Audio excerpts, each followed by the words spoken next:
कानों में भारीपन लगता है या कान बंद हो गया है, कानों से सुनना कम हो गया है, अगर ये समस्या आपके साथ भी हो रही है तो मैं बताने वाली हूँ एक्यूप्रेशर पॉइंट, साथ में एक प्राणायाम जो आपके कानों की सुनने की शक्ति को बढ़ाएगा, साथ में अगर कान बंद हो गया है उसको खोलने का काम भी करेगा। यानी कानों से रिलेटेड जो भी आपकी समस्या है, इन्फेक्शन है या कान में सूजन आ गई है, उसको भी कम करने में हेल्प करेगा।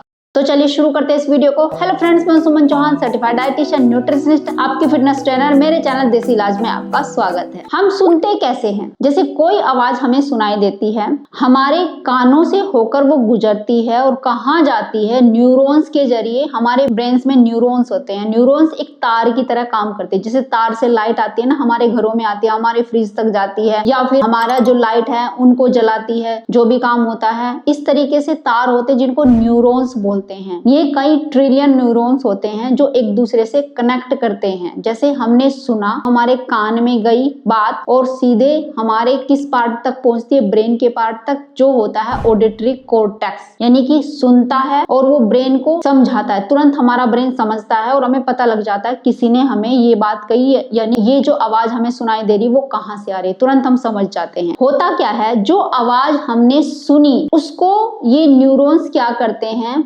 एनर्जी में कन्वर्ट करते हैं। कौन सी? इलेक्ट्रिकल और केमिकल एनर्जी में कन्वर्ट कर देते हैं, जिससे हमें सुनाई देता है और हम समझ लेते हैं कि ये आवाज आई कहां से है। लेकिन कभी कभी क्या होता है कि हमारा जो कान होता है उसकी नसें होती हैं या हड्डी होती है, तो ये ठीक से अपना काम नहीं करती। यहाँ पे सूजन आ जाती है, कोई रुकावट पैदा हो जाती है। ये किस वजह से हो सकता है? आपको कोई चोट लग गई हो, या तो चोट लगने की वजह से कान की हड्डी में दिक्कत आ गई, वहां पे इन्फेक्शन चल रहा है। कभी कभी खाने पीने की आदतों से, जैसे हम बहुत ज्यादा बासी चीजें खाते हैं, ठंडी चीजें खाते हैं, जिन चीजों के अंदर कफ बढ़ाने की प्रवृत्ति होती है वो चीजें खा रहे हैं, मीठा बहुत ज्यादा खाते हैं, शुगर लेवल बढ़ गया है। कभी कभी शुगर बढ़ने की वजह से आपकी जो कान की नसें हैं उनके अंदर ब्लड का सर्कुलेशन सही तरीके से नहीं होता, वहां पे कफ ज्यादा बढ़ने की वजह से इन्फेक्शन होने लगता है, जिसकी वजह से वो जो नसें हैं वहां की वो सही तरीके से जो आवाज आपने सुनी है उसको आपके ब्रेन तक नहीं पहुंच पाती। यानी कि बीच में कनेक्शन खराब हो रहा है। जो न्यूरॉन सिग्नल भेज रहे थे आपके ब्रेन तक, वो सिग्नल सही तरीके से नहीं जा पा रहा है। कहने का मतलब ये है। इसके कारण बहुत सारे हो सकते हैं। उम्र की वजह से भी हो सकता है। उम्र की वजह से क्या होता है, हमारी जो नसें होती है उनमें स्वेलिंग आ जाती है, ब्लड सर्कुलेशन प्रॉपर नहीं हो रहा है, क्योंकि हमारे ऑर्गन्स भी धीरे धीरे खराब होने लगते हैं। एक तरीके से ये कह सकते हो जैसे जो खराब चीजें होती हैं उन पे जंग लगना शुरू हो जाता है। तो शायद उम्र की वजह से, जब हम अपना ध्यान नहीं देते, एक्सरसाइज नहीं करते, खाने पीने का जो रूटीन है वो हमारा सही नहीं होता, सोने का रूटीन हमारा सही नहीं होता, तो हमारी जो नसें हैं उनके ऊपर भी गर्दा जम जाता है। अगर वो गर्दा साफ नहीं किया गया तो हमारी सुनने की शक्ति तेजी से कम होती है, जल्दी कम हो जाती है। यानी एक तो होता 80-90 साल में हो रही है, एक कहते हैं कि 50-60 साल में हमें सुनने की शक्ति कम हो गई है। तो ये तब होता है जब आप अपना ध्यान नहीं रखते हैं। तो चलिए मैं बताने वाली हूँ आपको करना क्या है इसके लिए। सबसे पहले तो अपनी डाइट को सही करना जरूरी है। जैसे दही हो गई, जितनी भी कफवर्धक चीजें हैं वो हमारे कानों को नुकसान पहुंचाती है, आंखों को नुकसान पहुंचाती है। जैसे बहुत सारे लोगों को सर में तेज दर्द हो रहा है तो वो भी कारण होता है कफवर्धक चीजें खाने से। कफवर्धक चीजें कौन सी होती है? जैसे फ्रिज में रखी हुई चीज, ठंडा पानी, फ्रिज का पानी पीना, नॉर्मल टेम्परेचर का जो पानी होता है उसकी बात नहीं कर रही हूँ, फ्रिज का पानी पीना, कोल्ड ड्रिंक्स ज्यादा पीना, दही का ज्यादा यूज करना, रात के समय पे दही, दूध, इन सब चीजों को ज्यादा यूज करना, ठंडा दूध पीना, आइसक्रीम ज्यादा खाना, फ्राइड फूड ज्यादा खाना, जैसे पूरी, पराठे, जितने भी तेलीय चीजें होती है उनका ज्यादा से ज्यादा प्रयोग करना। अगर आप इस तरह की चीजें खाते हैं, अनलिमिटेड खाते हैं, और हाँ मीठी चीजें ज्यादा खाना, चीनी का ज्यादा प्रयोग करना, तो ये चीजें कफ को बढ़ाती है। और कफ कौन सी जगह को प्रभावित करता है? गर्दन से ऊपर का एरिया कफ प्रवर्तिका होता है, यानी यहाँ पे कफ रहता है, हमारे ब्रेन में कफ रहता है, तभी हमारा ब्रेन ठीक से फंक्शन कर पाता है। लेकिन वो गुड कफ सही बैलेंस में होना चाहिए। अगर कफ की मात्रा जरूरत से ज्यादा हो जाती है तो वो बीमारियां क्रिएट करता है और आपके जो ऊपर के ऑर्गन होते हैं वो ठीक से फंक्शन नहीं कर पाते हैं। चलिए उसके लिए बताती हूँ अब करना क्या है। अगर कान बंद हो रहा है, कान से ठीक से सुनाई नहीं दे रहा है, या जब हम रात को सो जाते हैं आवाजें बंद हो जाती है, तब अंदर से ही आवाज आने लगी तो उसको टिनिटस बोलते हैं। अगर ये समस्या भी हो रही है और कहीं ना कहीं आपकी सुनने की शक्ति कम हो रही है तो उसके लिए सबसे पहले आपको क्या करना है, अपने कान की मसाज करनी है। कोई भी ऑयल हाथ में ले लेना है, जो भी आपके घर में ऑयल है, ताकि आपके जो हाथों की रगड़ आपके कान के ऊपर ना लगे, छीले ना, या कोई आपको परेशानी ना हो। और इस तरीके से मसाज करनी है। सबसे पहले अपने कान की मसाज करनी है, हल्के हाथों से करनी है, इस तरीके से कम 10 से 20 सेकंड के लिए मसाज करें। अगर दोनों कानों में समस्या है तो दोनों कानों की कर सकते हैं, एक कान में समस्या है तो एक कान की करें, इस तरीके से। अब इसको हल्के हाथों से ऊपर खींचना है, साइड में खींचना है, नीचे खींचना है, इस तरीके से। ये भी 10 से 20 सेकंड के लिए आप कर लें।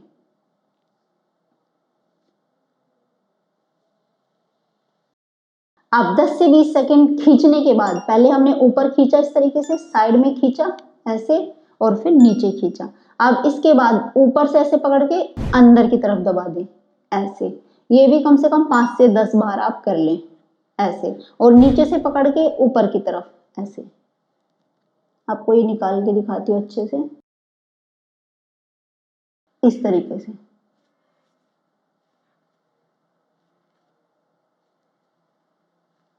ऐसे ऊपर से भी आपको ऐसे दबाना है और ऐसे। अब 2 उंगलियां लेनी है और इससे ऐसे मसाज करनी है। ऑयल का जरूर यूज करें, बिना ऑयल के ना करें, इस तरीके से।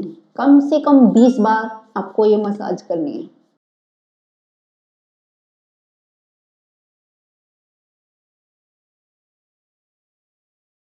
अब आपको मुंह को खोलना है इस तरीके से, और यहाँ पे उंगली रखें।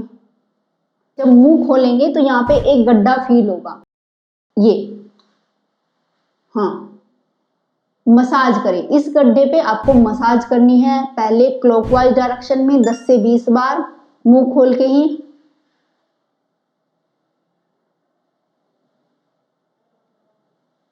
और फिर अपोजिट डायरेक्शन में भी 10 से 20 बार।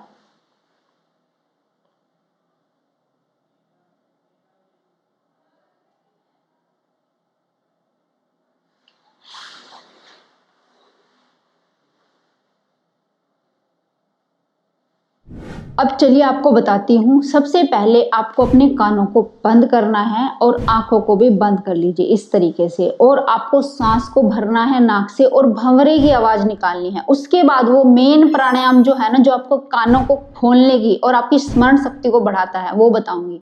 सबसे पहले हम करेंगे भ्रामरी प्राणायाम। इस तरीके से कानों को बंद करना है, आंखों को भी बंद करना है। सांस भरिए नाक से,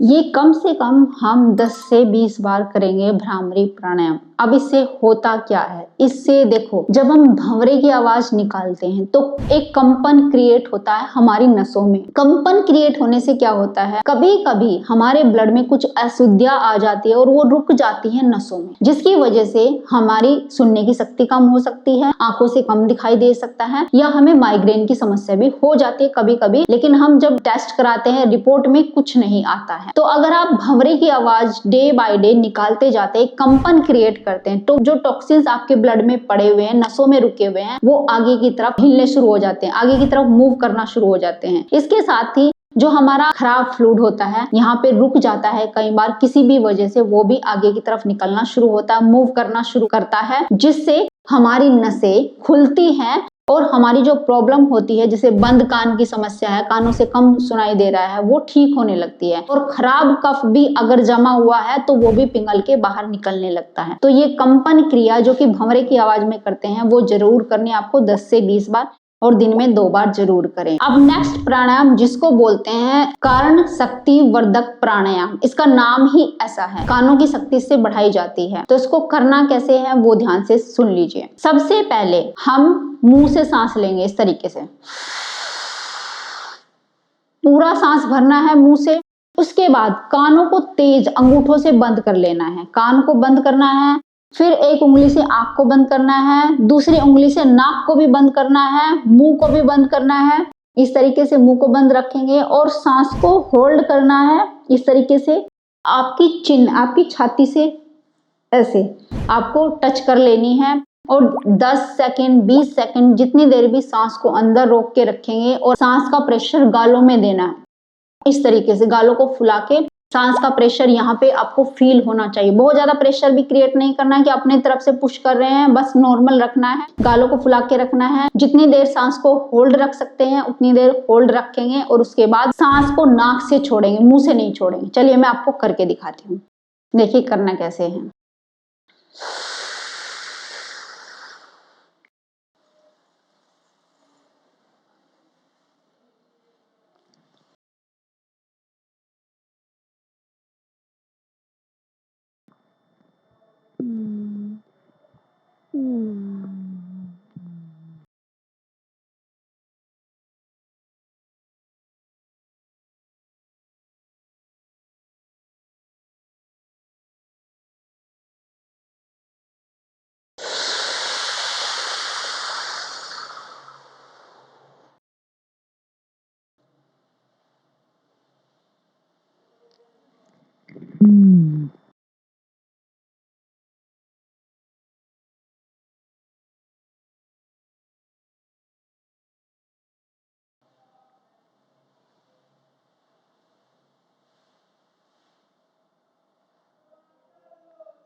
इस तरीके से नाक से सांस छोड़ना है। अब इसमें होता क्या है, जब हम सांस को भरते हैं और प्रेशर ऊपर की तरफ क्रिएट करते हैं गालों को फुला के, तो इससे प्रेशर क्रिएट होता है हमारी नसों के ऊपर, यानी जो बंद नसें हैं वो हवा के जोर से खुलने लगती हैं। अगर वहां पे कफ जमा हुआ है या टॉक्सिन्स जमा हुए हैं वो आगे की तरफ मूव करने लगते हैं, यानी कि हम हवा के प्रेशर से उन टॉक्सिन्स को निकालने का काम करते हैं। और इसके साथ ही जब हम ऑक्सीजन को लेते हैं और यहाँ पे थोड़ी देर के लिए रोक के रखते हैं तो ऑक्सीजन क्या करती है कि जो खराब टॉक्सिन है या खराब गंदगी है या फिर ब्लड का सर्कुलेशन अगर वहां पे रुका हुआ है या फिर सूजन है, इन्फ्लामेशन है, उसको हील करने का काम कर देती है। तो इसलिए अगर डे बाय डे ये प्रैक्टिस जब पहली बार करेंगे तो 5 बार से आपको शुरू करना है और उसके बाद धीरे धीरे बढ़ा के 10 बार तक अगर आप पहुंच जाते हैं और दिन में 2 बार जरूर करते हैं तो आप देखेंगे कि आपकी जो शक्ति खराब हो रही थी, सुनना कम हो रहा था, कान बंद हो रहे थे, वो धीरे धीरे से खुलना शुरू हो जाएंगे। आपकी स्मरण शक्ति बढ़नी शुरू हो जाएगी इस प्राणायाम को करने के बाद से ही। पहले दिन से ही असर तो आपको दिखेगा, लेकिन पहले दिन से एकदम से ये नहीं होगा कि पहले दिन ही आपकी सारी चीजें वापस आ गई, कान भी खुल गया। ये पहले दिन नहीं होगा। अगर डे बाय डे प्रैक्टिस करते जाते हैं तो ये जरूर होगा। और साथ में आपको क्या करना है, ठंडी चीजों का परहेज करना है, चीनी को कुछ दिन के लिए बंद रखना है, साग सब्जी दाल और फलों का अच्छी मात्रा में सेवन करना है और अच्छी नींद भी लेना जरूरी है। तो आज इतना ही। वीडियो अगर आपको पसंद आई है तो लाइक शेयर जरूर करना। अगर चैनल पे आप नए, चैनल को सब्सक्राइब कर लीजिए। तो फिर मिलते हैं नेक्स्ट वीडियो में, तब तक के लिए बाय बाय, टेक केयर।